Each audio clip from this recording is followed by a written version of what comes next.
Hey, Changemaker! Welcome to Learning for Good, the only podcast that teaches nonprofit leaders how to leverage training to drive performance, improve capacity, and fuel their mission impact. Do you ever feel like your nonprofit is growing, but your people just aren't keeping up? Or like you're fixing the same problems over and over? Do you wonder how to build confident, capable staff who know how to lead, not just execute?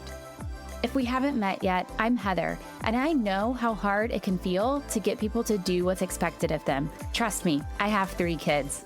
I've tried telling people what to do and how. I've tried the traditional training approaches, and I realized that just doesn't work. And that's when I started researching what does work.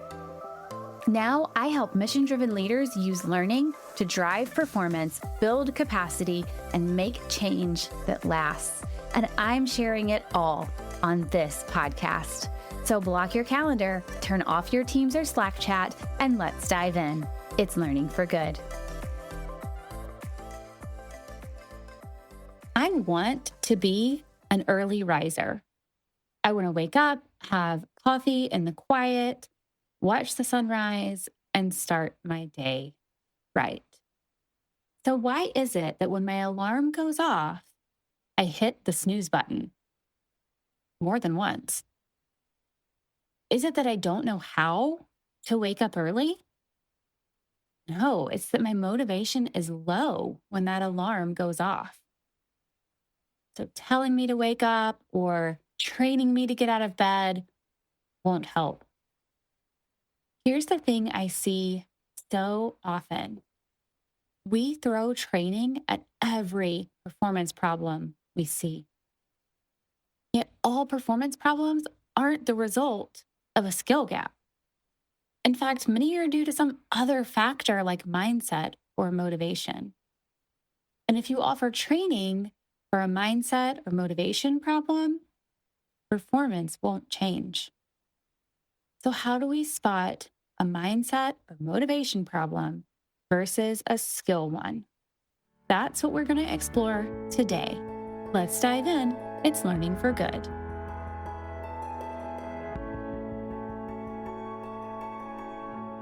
Before we jump in, I want us to have a quick lesson on behavior change so we know why it's important to determine if something is a mindset, motivation, or skill gap.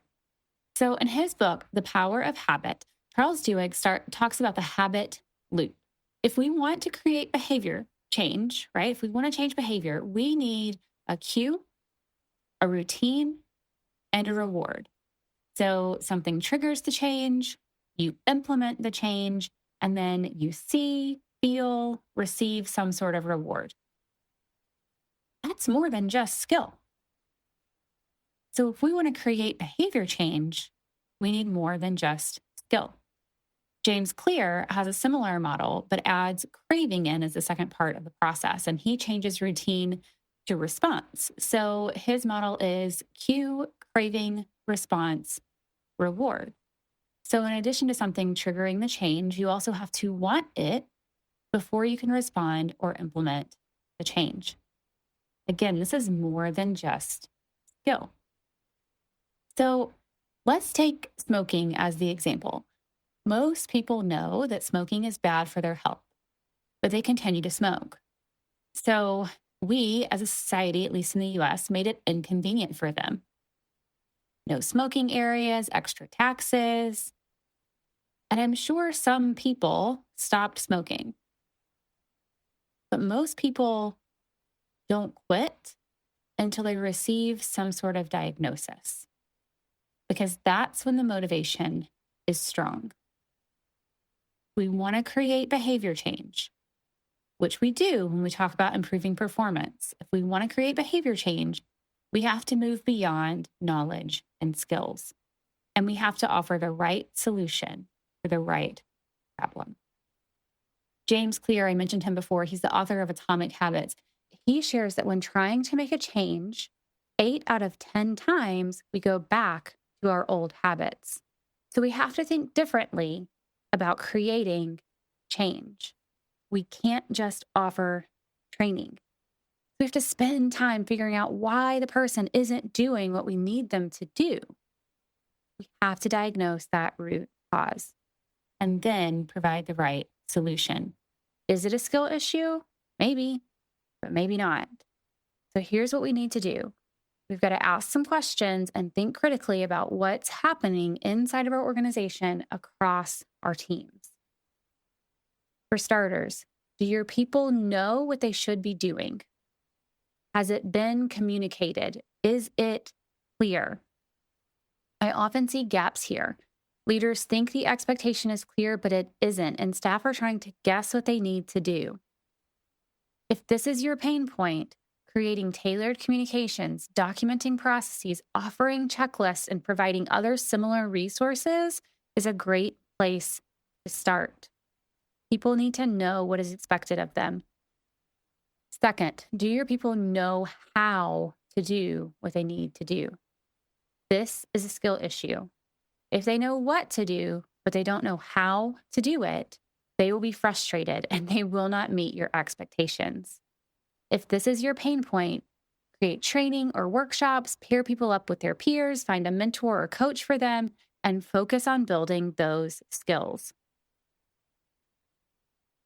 Third, do your people want to do the thing they need to do? And I get it, this one hurts, right? Sometimes people don't want to follow through. It might be laziness, but it's often the result of something else. There's a pain point in the process that discourages them from following through. There's a lack of recognition for their work. Maybe there's constant change that they're battling. Or maybe there's a lack of trust and psychological safety within the organization. If this is your pain point, take a step back and build trust among your teams. I recommend starting with 2 past podcast episodes that I have, how to build a high-performance team starting with trust, and key ingredients in a high-performance culture.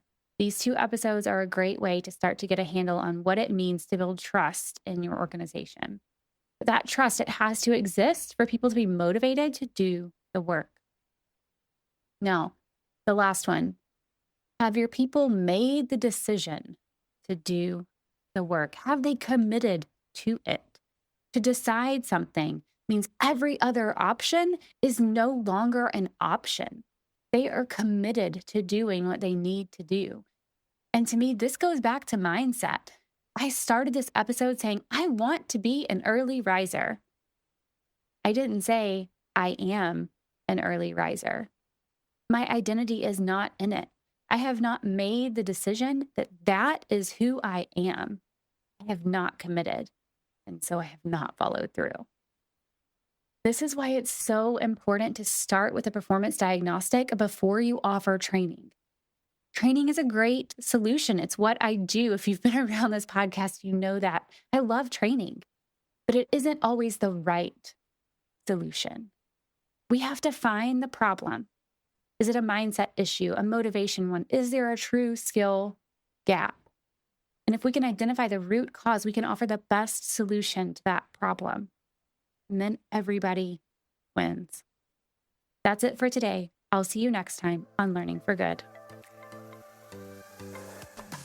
Hey friend, was this episode helpful for you? Did you like what you heard? Do you want more content like this? Here are 3 things you can do. Hit subscribe. Leave a review on Apple Podcasts or your podcast app of choice. Share this episode with a colleague. This means so much to me personally. I read every review, but it also helps me learn what content you like most so I can create more of what you want. All right, turn that Teams or Slack chat back on when you're ready, and I'll see you next time on Learning for Good.